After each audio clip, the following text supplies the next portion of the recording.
அனைவருக்கும் வணக்கம் உறவுகளே. பாருங்க, பன்னி வந்து காட்டு பன்னி வந்து என்ன அநியாயம் பண்ணியிருக்கு பாருங்க. கடலை செடியை பூரா பிடுங்கி சாப்பிட்டு போயிடுச்சு. இங்கே பாருங்க, ஒன்றும் இல்லை, ஒரு கடலைக்காய் கூட இல்லை. பாருங்க, அந்த பக்கம்லாம் காமிங்க. இந்த பூரா கடலை செடியை பூரா பிடுங்கி பூரா சாப்பிட்டு போயிடுச்சு. இங்கே பாருங்க, உழப்பி அழிசாட்டியம் பண்ணியிருக்கு பாருங்க.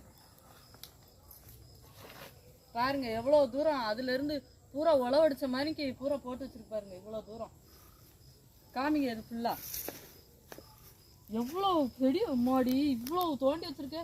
அப்போ கூட்டம் கூட்டமாக வந்திருக்கு போல இருக்கு. இந்த பாருங்க, இந்த ஒன்றுமே இல்லை, கடலையே இல்லை, வெறும் செடி தான் இருக்குது பாருங்க, கடலையே இல்லை. இந்த பூரா தோண்டி தோண்டி சாப்பிட்டு போயிடுச்சு.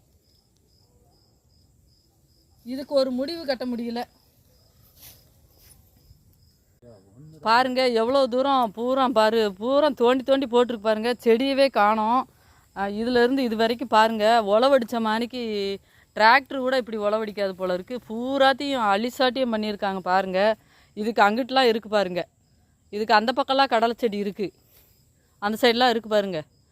இப்போ இதில் இருந்து இவ்வளோ தூரம் பாருங்க, பன்னி எப்படி கால் தடத்தை பாருங்க. பாருங்க இவ்வளோ ஃபுல்லாக பாருங்க.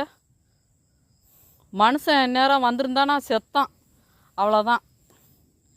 கையில் கிடச்சா செத்தான்ற மாதிரி தான். இங்கே பாருங்கள், அவ்வளவும் தோண்டி போட்டு ஒரு கடலையை கூட காணோம், கடலை செடியவே காணோம். இங்கே பாருங்கள், ஏற்கனவே மழையிலனால நம்மளுக்கு எல்லாம் நஷ்டம்தான். இதுலேயும் பாருங்கள், இப்படி ஒரு கடலையை கூட இல்லாமல் தின்னு போட்டு போயிடுச்சு.